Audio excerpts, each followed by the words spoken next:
আসসালামু আলাইকুম, আমি রিমা কিচেনে আপনাদেরকে স্বাগতম। আজকে আমি মালয়েশিয়ান নাসি গোরিং নিয়ে এসেছি। কিভাবে আমি এই নাসি গোরিংটা তৈরি করলাম তা নিয়ে আজকের এই ভিডিও। প্রথমে আমি একটি কড়াই বসিয়ে দিয়ে দিয়েছি, কড়াইয়ের মধ্যে তেল দিয়ে দিয়েছি। তেল দিয়ে এখন আমি পেঁয়াজ কুচিগুলো দিয়ে দিয়েছি। পেঁয়াজ কুচিগুলো দিয়ে আমি নেড়ে ছেড়ে নিচ্ছি। এখন আমি একটু লবণ দিয়ে দিচ্ছি যাতে পেঁয়াজটা পুড়ে না যায়। তারপর আমি রান্না করা মাংসগুলো দিয়ে দিয়েছি। আমার হাজব্যান্ড যখন মালয়েশিয়া ছিল তখন এই নাসি গোরিং উনি খাইতো। তারপর আমি আদা রসুন জিরা বাটা সবগুলো একসাথে দিয়ে দিয়েছি। তারপর হঠাৎ বলতেছে যে নাসি গোরিং খাইতে খুব ইচ্ছা করতেছে। তারপর আমি আলুর কুচিগুলো দিয়ে দিয়েছি।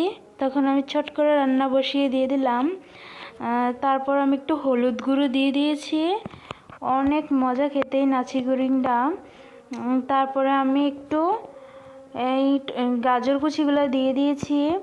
সবজি দিলে অনেক ভালো হয়। তারপর একটু শাক, আমার কাছে তেমন কিছু ছিল না, তারপর আমি আমার হাতের কাছে যা ছিল তাই দিয়ে টমেটো কুচি দিয়ে দিলাম।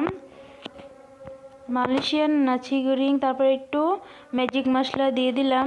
সবজিটা দিলে অনেক ভালো হয়। তারপর আমি শুটকি দিয়ে দিলাম। মেন উপকরণ হচ্ছে শুটকি তো দিতেই হবে। তারপর একটু সয়া সস দিয়ে দিলাম।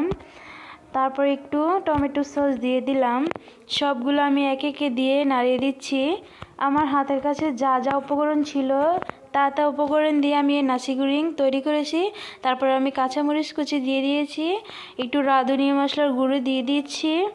তারপর আমি একটু মরিচের গুঁড়ো দিয়ে দিচ্ছি। মরিচের গুঁড়ো একটু বেশি দেবো, কারণ একটু জাল জাল হলে আমার কাছে অনেক ভালো লাগে। তারপর আরেকটু লবণ দিয়ে দিচ্ছি। তারপর আমি ডিম দিয়ে দিচ্ছি। এই যে ডিম দিয়ে এখন আমি ভালো করে গুটে নেব। এই মশলাটার সাথে আমি ডিমটাকে মিক্স করে নিচ্ছি। অলরেডি আমার ডিমটা মিক্স করা হয়ে গেছে। মেন উপকরণ হচ্ছে ভাত তো দিতেই হবে, রান্না করা ভাত। চাইলে আপনারা বেঁচে থাকা ভাতগুলো দিয়ে দিতে পারেন। সকালবেলার ভাত সকালবেলাও খেতে পারেন। তারপর ভাত দিয়ে আমি ভালো করে নেড়ে চেড়ে তারপর টেস্টি সল্ট দিয়ে দিচ্ছি যাতে টেস্টটা ভালো আসে। আপনারা চাইলে মেহমান আসলে এই নাস্তাটা বানিয়ে খাওয়াতে পারেন। আমার ভিডিওটা ভালো লাগলে আমার পাশে থাকবেন।